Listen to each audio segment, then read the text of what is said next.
Spiritual food for thought.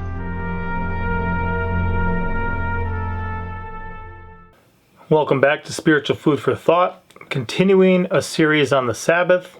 And for this next portion, what I'm going to do is address some of the claims that people make for the seventh day, Saturday Sabbath, being switched to a first day of the week, Sunday Sabbath. And a lot of people make this claim. If you actually listen to everything they say, there's like a ton of claims that they make, and it just seems like an overwhelming amount of evidence provided that obviously this is very clear. This is really a settled matter, and based on some things from the church fathers, some things from scripture, some of those type of things, they're going to say it's very clear, it's very obvious. But the interesting thing is that if you look at any one of these claims individually and isolate it and test it, because we are to test all things, we're to search the scriptures daily to see whether such things are so, and we're to, not believe every spirit, but test the spirits whether they're of God.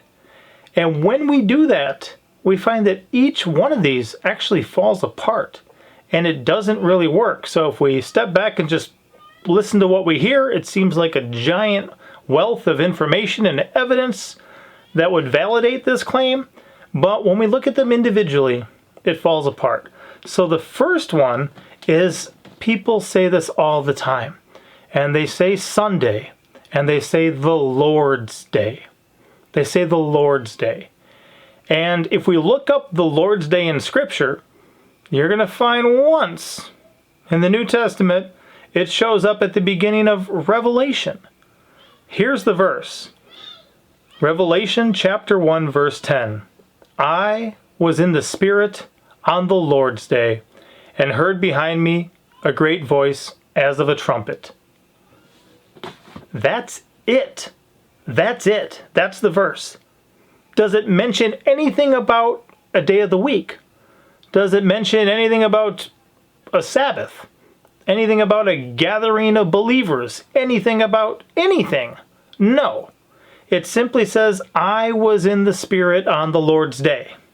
So, since this is mentioned once, and since there's nothing relating to anything pertaining to a first day of the week here, can we show from Scripture that the Lord's Day is Sunday? The answer is absolutely not. People repeat this ad nauseum. They say it so frequently and so often, but it's unbiblical. It's got nothing to do with anything that's in Scripture. They rip one little phrase that's used in some obscure place. I mean, it's not talking about anything related to what they would have the Lord's Day be. In the beginning of Revelation here by the Apostle John, and they try to apply a bunch of stuff to it. It's kind of like the tribulation. That's also mentioned once in the New Testament. Now there's the day of the Lord, there's the 70th week of Daniel, there's other things, but the tribulation as a 7-year period of God's end time wrath, very unbiblical. It's a term that man rips out of the Bible and gives his own definitions for, kind of like the Lord's Day. It's not really a term God uses or identifies. Moreover, what do we know about any day pertaining to the Lord? In Matthew chapter 12, verse 8, Jesus speaking here says, For the Son of Man is Lord even of the Sabbath day.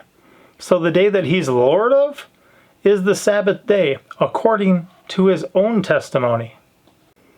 Also, in Mark chapter 2, verse 28, he says, Therefore the Son of Man is Lord also of the Sabbath.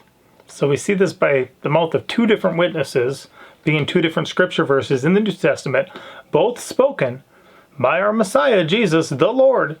He says the Son of Man is Lord of the Sabbath. It says the Son of Man is Lord even of the Sabbath day.